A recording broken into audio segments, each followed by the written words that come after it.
So I just finished my second round of the ProLon fasting mimicking diet, and I wanted to give you a recap. In this video, I'll talk about my experience, right? What I observed, how it was similar to my first round, how it was very different. I'll also get to my results, and I'm using air quotes on purpose. I'll talk about, what I learned the first time and sort of how I applied it the second time that I think made this experience a little bit different. And I'll talk about some of my general takeaways. Why I think this could be an interesting idea for certain people and why I think it might not be a good idea at all for others. And in my newsletter tomorrow, I'm actually going to be talking about how I think you can get a lot of the benefits from something like ProLon in a much less intense, much less challenging, much more sustainable, potentially much safer, and cheaper way. So if you're not signed up for my newsletter, make sure you head to www.lizbarnett.com and sign up so you get all the details. So first and foremost, how did it go?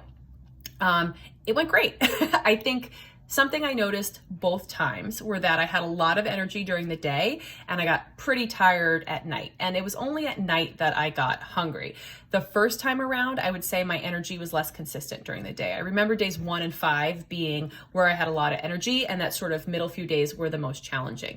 I also remember being a lot more hungry at night and having a lot more, just not cravings for specific food, but just like really wanting to eat. And this time around, I would say my energy was great for all 5 days. I was definitely more tired at night, but it was more manageable, as was my hunger. And I think that was for a few reasons.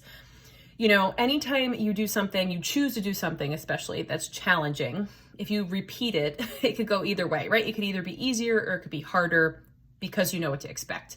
And because I knew what to expect, I think I was able to make some adjustments to, my lifestyle over the course of the week. I'm in the situation where it's just my husband and I at home.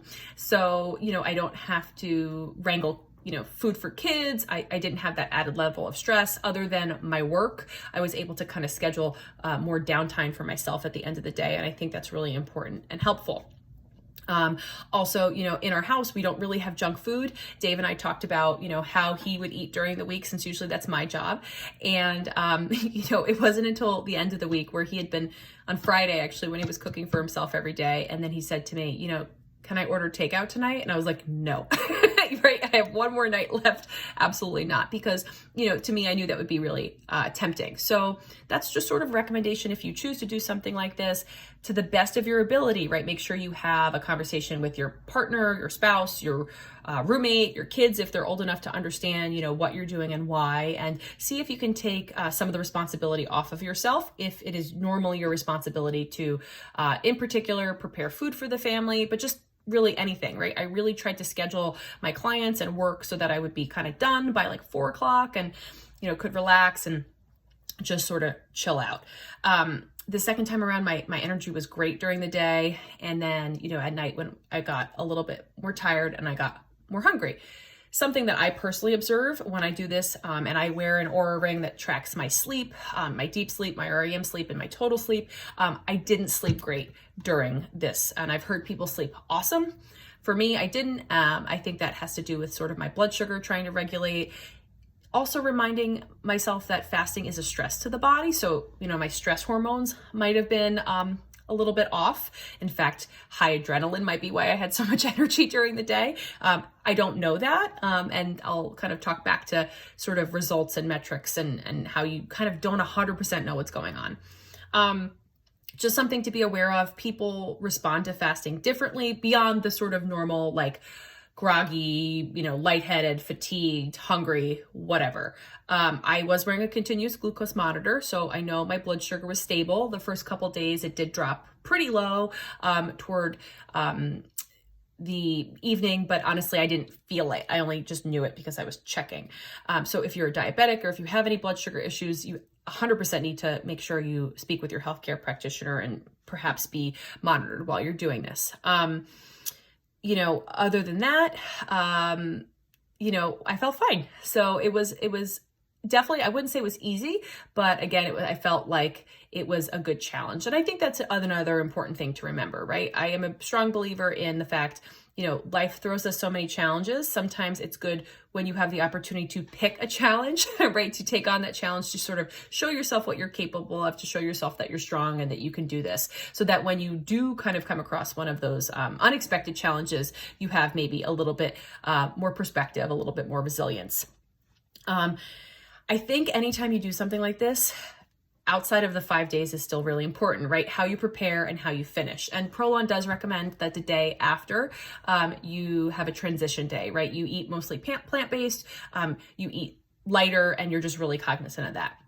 I will say the first time around, I did that really well until dinner time and it came back to bite me. This time around, I had no sort of issues the day after. Digestion was great. And, I think that's another thing when we're talking about why, this program is doable. It is very high fat and it is relatively high fiber. So you are satiated for the most part. And in fact, I think that speaks to why I was not really hungry during the day and more hungry at night, because you have your L-bar first, which is higher in fat, right? And that helps stabilize your blood sugar.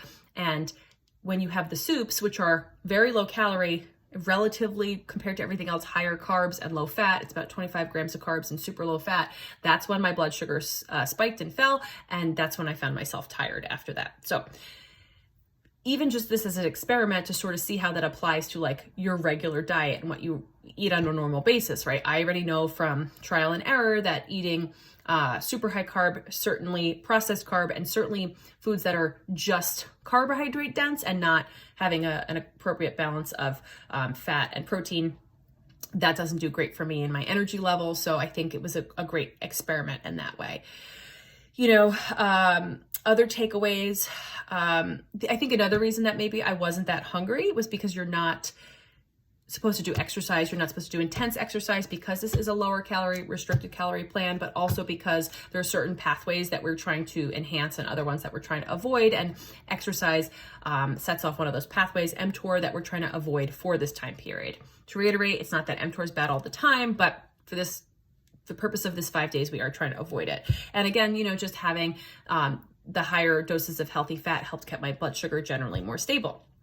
I have talked about before how I have a little bit higher than I'd like fasting glucose. And long story short, the reason for that is probably long-term stress and too much exercise related. But I thought it was really interesting that not only my fasting glucose, but my just blood sugar across the board, with the exception of when I have those soups, were, fairly stable and in the sort of right level. So just something to consider, right? Blood sugar has a lot to do with hunger and cravings and energy. So that's another sort of interesting takeaway for me. In general, why might you want to do this? Why I think it's a bad idea. A lot of those reasons I just mentioned, right? If you have, just personal health or just, how you're feeling, things that you want to address and you just haven't been able to crack it, I think, taking a period of time to really hone in and focus, and using the idea, Gretchen Rubin, who wrote about habits in her book, about having a blank slate, right? I think a blank slate can be really powerful. It can be really dangerous. An example of a blank slate might be, I'm going to do a 3-day juice cleanse after a bender, right? I'm going to cleanse myself. And I don't think that's helpful. I think that promotes sort of a binge and restrict and overdo it kind of cycle, or just the idea of good foods and bad foods, or, I'm good and I'm bad. And I don't think that's helpful. But to be honest, I'm living in 2020 like the rest of you. I certainly have some less healthy habits that have crept in that I would like to kind of get rid of. And having a sort of time to, again, reset and refocus, having a blank slate, so to speak, can be helpful. Why you might want to do this, again, if you have any, chronic disease issues in your family, particularly related to diabetes, cancer, specifically cardiovascular disease. If you check out Dr. Longo's book, there's sections about all those things. I can't recommend it enough, just as a basic educational primer.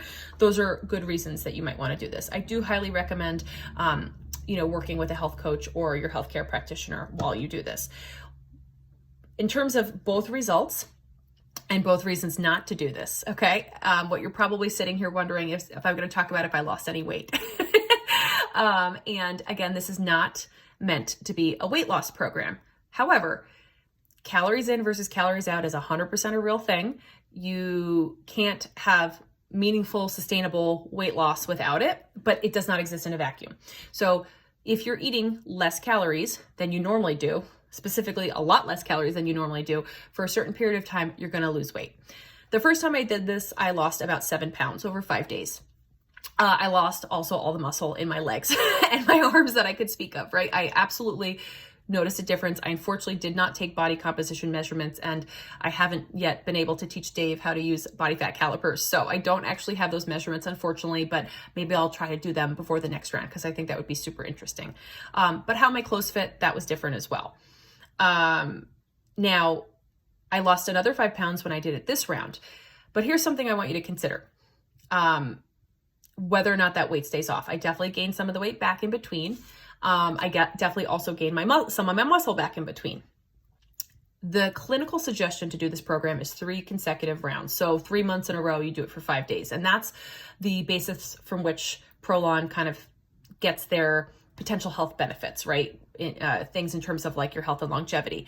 Now, the average from their research of the groups, people who did this 3 times in a row, 3 months in a row. Now, keep in mind, do you want to be on an expensive, calorie restricted program for 5 days, 3 months in a row? You know, certainly no alcohol, no exercise, you know, you're kind of having to upend your life. How much is that worth it to you? How much weight would you have to lose for that to be worth it? Okay. The average weight loss for 3 rounds was 5.7 pounds. I think there's a lot better ways to lose 5.7 pounds and keep it off than having to go on a calorie restricted program, right, for 15 days over 3 months. And in fact, I'm going to talk about some of the ways that you can do that are also related to fasting and getting the health and longevity benefits without having to sort of upend your life. So, you know, if you have a weight loss goal, I do not recommend doing this. I've said this before, if you have any history of eating disorders or disordered eating, I don't recommend doing this or another kind of fasting program. And if you're just generally looking for like a quick fix, this is sort of a jumpstart in an overall healthy journey to a healthy lifestyle. So that's why I would recommend it. And if you do have any questions, let me know. Again, sign up for my newsletter tomorrow if you want to kind of get all the links to all the different talks I've done about this and my sort of specific, more like real life recommendations. I'm excited to do it again next month. And if anybody wants to join me, I will be doing it I have to figure out the exact date, but like the first week of January, so to speak. New year, new you, why not?